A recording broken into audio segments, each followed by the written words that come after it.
M15. Jadi M15 ni kita nak cari apa? Tahu tak, korang penat-penat marking daily, apa yang korang buat kat H4? Korang gunakan marking daily tadi untuk cari engulfing di dalam H4 ataupun apa-apa rejection yang lain, kalau korang pandai lah. Tapi kalau korang belum lagi familiar dengan teknik ni, it's better for you guys to fokus cari engulfing je. Okay, bila dah cari engulfing dekat H4, kenapa kita turun M15? It's because of kita nak cari ruangan entry. Faham? Kalau saya kata, okay, H4 dah nampak ni, ini nampaknya kalau dia naik ni kita dah boleh cari peluang sell. Contoh, dan korang pun fokus untuk cari ruangan sell dekat dalam ruangan ni. Berapa besar ruangan ni? 40 pip. Itu baru ruang setup. Belum dia keluar lagi. 70 pip baru dia turun. Takkanlah korang nak sacrifice kan? Dah lah, ni pair euro US dollar tau. Ni bukan pair gold ke GBP JPY kan. Ini euro US dollar. Takkan you guys nak buat 45 pip semata-mata untuk validkan setup ni ke bawah. Faham? That's why kita nak cari entry. Bukan jangan salah faham. Ada orang cakap macam ni, Tuan Muda, saya jumpa setup kat H1, kenapa saya kena entry dekat M50 juga Maksudnya dia fikir apa tau? Dia terfikir macam, setiap kali nak entry kena buka macam, okay, aku nak entry sekarang ni, aku buka M15 dulu, okay, baru tekan entry, okay, baru tekan 0.0 berapa, okay, buy, baru sell. Faham tak? Bukan macam tu. M15 ni kita nak cari setup dalam apa yang ada tu, kita nak kecilkan, kita nak nampak kecil lagi. Ibaratnya macam gajah duduk kat jauh-jauh tu, bestnya tengok gajah. Tapi bila kita dah dekat-dekat, baru kita nampak kulit dia macam tu. Mak aku geli lah nak datang gajah tu. Faham? Baru korang ada macam tu, rasa macam tu kan. So sama juga macam H4. Wah, cantiknya setup sell. Kalau korang entry terus macam ibarat macam gajah tadi, korang bayar dulu 1,000 dulu nak dekat dengan gajah. Aku tak boleh, aku tengok kulit dia, aku geli lah geng. Ibarat macam tu. Sama macam korang, ibarat korang setup sell dekat H4, mantap, sell terus instant. Bila buka dalam kecil, la ilaha illallah, ada zone kat atas ni weh, rugi lah. Kalau aku tahu, aku tunggu kat atas ni. Betul, market masuk H4, memang dalam zone H4, dia masuk dalam tu, dia turun. Bila buka tarik kecil, you guys dah nampak, dekat sini memang mau sini baru boleh terjun. Faham tak? Dah rugi berapa pip dah. Sepatutnya boleh save semua pip yang kat sini untuk korang entry kat satu kat atas ni je. Faham? Itulah maksud saya. Okay, dalam erti bahasa yang lain, untuk kurang-kurangkan risk korang. Boleh faham? Mantap geng. Okay, kat mana tadi? Allahu Akbar, H4. Okay, H4 ni kita dah marking macam ni. Engulfing ibarat macam ni lah yang saya tengah lukiskan warna merah dengan warna hijau ni. Okay, ini H4 kita engulfing kan. So sekarang kita turun time frame, iaitu time frame M15. So dalam M15, kotak akan sama juga. Kotak tu mesti ada juga, kotak hitam tu mesti ada juga. Tapi kali ni dia berbeza. Dia akan jadi besar sikit. Saiz dia akan berbeza sikit. Besar macam ni sikit.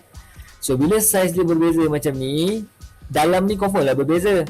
Okay, dalam H1 1 jam ada berapa minit? Ada 60 minit. Bermaksud satu candle 1 jam tu, kalau saya tukarkan kepada candle 1 minit, dia akan jadi 1 minit duduk dalam tu, ada 60 batang 1 minit punya candle hanya duduk dalam satu. Cakap pun macam apa ni. Okay, ni jap. Ni candle ni sebatang, katakan ni H1. So untuk dia siapkan sebatang ni diperlukan 1 jam. Dalam 1 jam ada 60 minit. Bermaksud kalau saya tukar kepada 1 minit punya time frame, untuk just nak tengok berapa banyak batang dalam sebatang ni, ada 60 batang. Akan ada 60 batang. Okay, macam H4 pula. H4 ialah 60 kali 4. Okay, 60 kali 4 lebih kurang dalam 240 Betul ke? 240. So bagi dengan 15 berapa? Ada 16 batang. Thank you very much. So akan ada 16 batang lah yang dalam M15 ni nanti. Faham? Itulah yang saya cuba sampaikan. Jadi H4 bila korang buka M15, dia akan jadi macam ni. Pattern dia, I'm talking about pattern. Dia akan buat sideway, naik. Kalau sell limit, kalau bearish engulfing macam ni, this is bearish engulfing.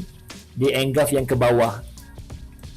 So saya kata bearish engulfing. So dia akan buat pattern ni. Okay, dia akan bagi apa kat korang? Dia akan pertama sekali dia bagi sideway. Yang kedua dia bagi puncak. Yang ketiga dia bagi tempat entry. Okay, that one is for bearish engulfing. Apa pula yang terjadi kalau dia ialah bullish engulfing? Kalau bullish engulfing, sebagai contoh, saya lukiskan untuk korang. Turun, lepas tu datang mamat ni, pom, engulf dia. So kita pun kepung lah engulf tersebut, kurung dia. Okay, kalau dia ada shadow, follow lah shadow dia. Kemudian inilah match 4. Bila kita tukar kepada M15, apa yang kita dapati? Kalau bullish engulfing pula, dalam M15 bentuk dia je macam ni. Sideways juga ke bawah. Okay, lembah. Kemudian dia bagi tempat entry. Okay, boleh faham? Sideways juga sama, tapi kali ni dia lembah. Lepas tu dia bagi tempat entry. Kenapa saya kata itu tempat entry? Alright, kalau bullish engulfing, market nak ke mana, geng? Bagi tahu saya, market nak ke mana? Kalau bullish engulfing, market nak ke mana? Bull. Tahu bull? Bull dengan bear. Korang pergi tu kan, saham kan? Bursa saham tu korang nampak ada bull, ada bear. Bull ni kalau dia nak tumpaskan lawan dia, dia akan tanduk ke atas tau. So itu masuk bull ke atas. Bear ni kalau nak tumpaskan lawan dia, dia akan smack down ke bawah. So bear ke bawah. So kalau saya kata bullish, market nak ke atas. Kalau nak ke atas, kita nak buy. Right, buy always at support. Buy at support.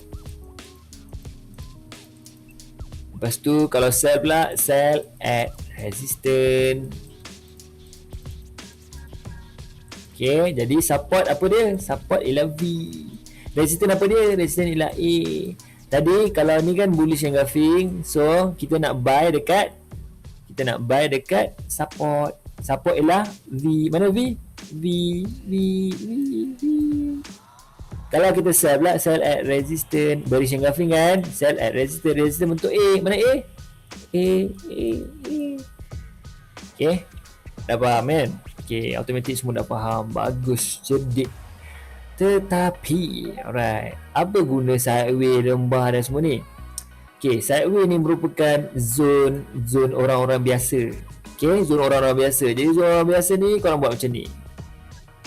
Zone orang-orang biasa ni merupakan bukan zone orang kaya, maka setiap tempat entry yang duduk di dalam zone itu diorang tak nak ambil. V duduk dalam tu, dia tak nak ambil. V, walaupun V tempat entry buy, contoh market dah keluar, market datang balik kan, market nak ambil sini ke? Tak nak. Okay, market nak ambil V bawah ni kot, pun tak nak. Dia nak ambil yang ni kot. Yang ni boleh. Sebab apa? Dia dah keluar daripada zone hitam ni, zone sideway, zone orang biasa. So bawah ni pun boleh juga.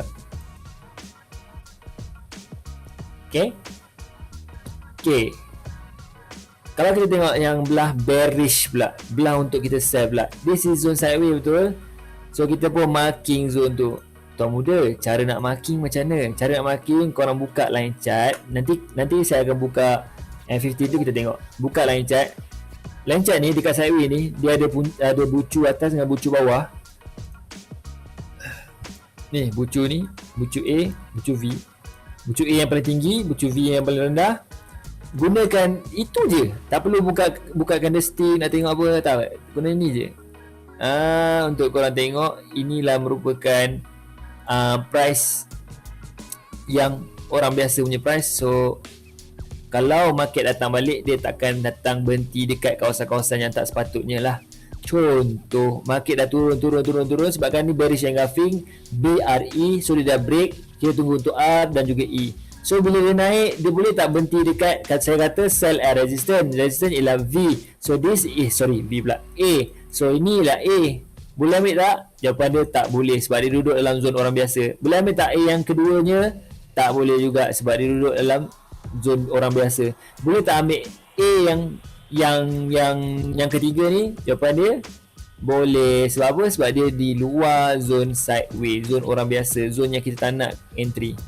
Faham ah sampai sini. Jadi kita boleh pending order dekat sini, sell limit, pam badai turun. Okey, faham gitu? Tak faham tak apa, nanti ulang je video ni. Okey, jadi jom kita tengok dulu bahagian support ni Jom kita tengok bahagian support dulu. So support, apa yang ada kat support? Ada bullish engulfing. So bila bullish engulfing, tujuan kita cari apa dia? Tujuan dia apa kita nak cari ni? Kita nak cari position buy. Bila dia datang balik, kita nak cari buy. Buy as support. So lepas H4 turun time frame mana? Semua sila jawab. Lepas time frame H4 kena turun time frame mana? Semua sila jawab. Bismillahirrahmanirrahim. Yes, M15 semua dah bijak. So saya turun M15 sekarang. Okay,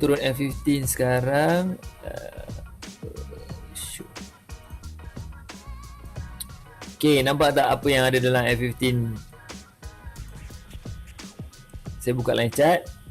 Okay, apa yang ada dalam M15 sekarang ialah dia buat, kan ni kan bullish engulfing kan, dia buat sideway. Okay, ni lah sideway dia, size sideway dia. Lepas tu dia buat lembah yang paling bawah. Kemudian dia bagi tempat entry, dia bagi tempat entry, dia caw. Okay, boleh? Jadi sideway dah ada. Tuan muda, boleh tak saya tak nampak? Saya tak nampak pun ni macam sideway. Kenapa tuan muda cakap tu sideway? Pertama sekali, bila korang dah marking, bila korang dah buat kotak tadi tu, bila korang dah Sorry, saya tak boleh lipas ke apa. Jadi saya terkejut bila saya nampak Bila saya nampak terbang. Tapi saya nak lipas. Tahu tak apa? Tadi kan saya buka ni kan, air ni kan dia ada straw kan, ada plastik tu. So plastik tu dia macam terpelanting macam tu je. Oh ya Allah, terus berpeluh tau. Saya tak boleh lipas lah. Saya allergic lipas. Tak boleh. Lagi-lagi kalau lipas tu terbang, kalau dia terbang tu tak ada hal lagi. Dia hinggap, dia sentuh kau pakai jari dia tu, pakai tangan dia tu, pakai kaki dia. Oh, what the fish. Okay, sambung balik. Assalamualaikum. Ui, berpeluh tu. Sekejap. Assalamualaikum. Sekejap. Tak payahlah suka sangat eleh korang. Acah. Semua acah. Tak takut lipas. Saya tak takut pun. Saya allergic. Saya tak boleh lipas. Korang acah-acah menyampah. Alah bodoh. Assalamualaikum. Okay. Sambung. Alright. You guys tahu dia punya flow dia sideway.